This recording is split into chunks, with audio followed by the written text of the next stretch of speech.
আসসালামু আলাইকুম। কেমন আছেন আপনারা সবাই? আশা করছি ভালো আছেন। আলহামদুলিল্লাহ আমিও ভালো আছি। তো আজকে আমি আমার পাকঘরটা পরিষ্কার করব। এতদিন পারি নাই, আজকে প্রথম রোজা।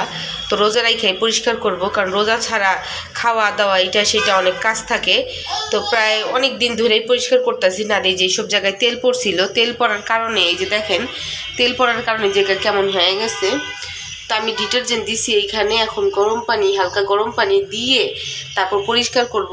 সেটা আজকে আপনাদের মাঝে শেয়ার করব। আর এই যে জানালার গ্রিলগুলোও পরিষ্কার করব। দেখেন কি অবস্থা হয়েছে। আসলে বাচ্চা কাচ্চা নিয়ে পারি না, আর আমার বাসায় কোনো হেল্পিং হ্যান্ড নাই। তো যেই সময় আলিফের আব্বু ছুটি পায়, সপ্তাহে সপ্তাহে একবার দুইবার করে বাথরুম ধোয়া লাগে, তখন ওই কাজটা করে। তো পাকঘরটা তেমন ধরাই হয় না।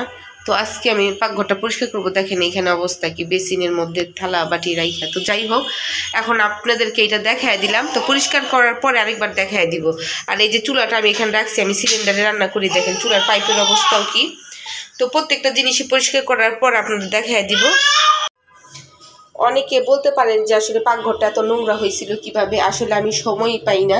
আমার পাকঘরটা কিন্তু অনেক ছোট, খুবই ছোট। একজন মানুষ দাঁড়ালে আরেকজন মানুষ দাঁড়ানো যায় না। তো যে দেখেন এত ছোট পাকঘর, খুব তাড়াতাড়ি নোংরা হয়ে গেছে। তো যেই সাইডটা আমি কিন্তু পরিষ্কার করে নিছি, সময় লাগবে না তেমন একটা। আবার এখন এই যে পাকঘরটা পরিষ্কার শুরু করছি, এখন কিন্তু ইয়াকে অনেক কান্নাকাটি করতেছে, ওরে ধরতে পারতেছি না।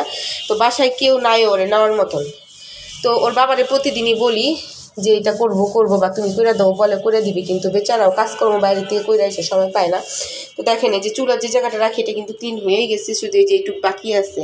তো অনেকে বলবেন এই নোংরা জায়গায় রান্না করলাম কিভাবে। আসলে বেশিরভাগ রান্না আমি রাইস কুকারেই করি, এখানে সব ভাজাভাজি করি। তো ভাজাভাজি করতে গিয়ে আসলে তেলের কাজই হয়, যার কারণে এরকম হয়ে গেছে। রুটি ভাজা, মাছ ভাজা, সব ভাজার কাজটা আর কি আমি রাইস কুকারে মানে চুলাতে করি, বাকি সব রাইস কুকারেই করি। তো যে দেখেন এইটুক জায়গা আর জানালা দেয়াল টেয়াল আজকে পরিষ্কার করব, জানালার গ্রিলগুলো আজকে পরিষ্কার করব। তো এরকমভাবে এখন প্রতিদিনই ঘরের কাজগুলো করব, যেহেতু রান্না বান্না বিকালবেলা করব। তো আস্তে আস্তে হয়ে যাবে আর কি। আর অনেকেই আমি ডিটারজেন্ট দিয়ে করতেছি, তেমন কিছু করতেছি না। দেখেন তেল কাজটাগুলো কিন্তু এমনি উঠে যেতেছে, যেটা দিয়ে ডলা দিলে দেখছেন। কিন্তু তেমন একটা কিছু ইউজ করতে হয় না। এখন কিন্তু অনেক আধুনিক জিনিস বের হয়েছে। এখানে কিন্তু আমার তেল পড়ছিল, আমি একবার বলছি যে এখানে তেল পড়ছিল, দেখেন তেলের দাগগুলো উঠে গেছে। আমি সার্ফ এক্সেল দিয়েই কিন্তু ধুইতেছি, এখন তেমন কিছু ইউজ করতেছি না। যে দেখেন উঠে গেতেছে। তো পুরোপুরি ক্লিন করে নিয়ে আমি একটু একটু মাঝে মাঝে আপনাদের মাঝে শেয়ার করতেছি। তো এই যে এই জায়গাটা দেখতেই পারতেছিলেন তেল কাজটা ছিল, তো পরিষ্কার করে ফেলছি। এই হচ্ছে ফাইনাল লুক। এখন চুলাটাও তেল পরিষ্কার করে নিয়েছি একটু মাইজা, তারপরে এখানে বসায় দিব। আর এই যে দেখেন গ্রিলগুলোও কিন্তু পরিষ্কার করছি। পরিষ্কার করার পরে এই যে গ্রিলের মধ্যে এরকম পেপার দিয়ে দিছি, যাতে পরবর্তীতে নোংরা হইলে পেপারগুলো ছুটে আবার পেপার দিয়ে দিব, গ্রিলের মধ্যে আর লাগবে না।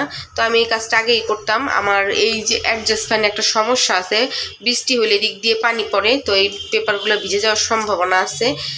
এখনও তো বৃষ্টি এই সিজনে এখনও পড়ে নাই ওইভাবে। তো আমি ভাবতেছি পলিথিন দিয়ে পেঁচাই দিব, যাতে বৃষ্টিতে হইলে পলিথিনে পানি পড়লেও না হয়। আমার গ্রিলগুলো নিশ্চয়ই দেখতে পারতেছেন জং পড়ে গেছে পানি পড়তে পড়তে এখান দিয়ে। তো এই হচ্ছে ফাইনাল লুক। চুলাটা ঘষা তারপরে এখানে বসাই দিব। আজকে উপরে টুক পরিষ্কার করছি, নিচের টুক আবার কালকে করব, কারণ অনেক সময় হয়ে গেছে। এদিক দিয়ে ইয়াফিকে 2-3 বার নিছি, ও কান্না করতেছিল। এই দেওয়ালগুলো পরিষ্কার করছি। এখানে অনেক মাকড়সা টাকড়সা ছিল টুকটাক, সেগুলো ঝুল ঝাড়ে নিছি।